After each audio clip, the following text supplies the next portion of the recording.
যুদ্ধ শেষ নয়, আবারও মাঠে নামতে হবে। নরসিংদীতে ফৈজুল করিম। সময়ের জনপ্রিয় ডিজিটাল প্ল্যাটফর্ম বেঙ্গল টিভিতে আপনাদের স্বাগতম।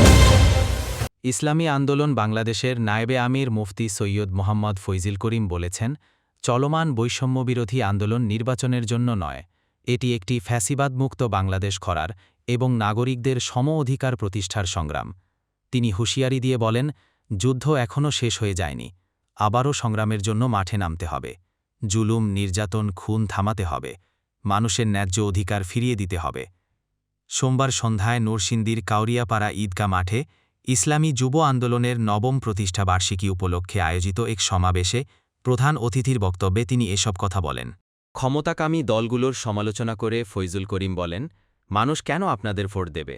যারা ক্ষমতায় যেতে চান তারা যুক্তি ও প্রমাণসহ নিজেদের উপস্থাপন করুন। কি বলবেন ভোট চাইতে গিয়ে? দলিলপত্র কোথায়?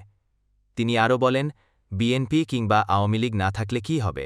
৯২% মুসলমানের দেশে ইসলাম প্রতিষ্ঠা পাবে। আর সেই ইসলাম কার জন্য আসছে? গরিবদের জন্যই তো। কিন্তু গরিবরাই কেন ইসলামকে ভয় পায়?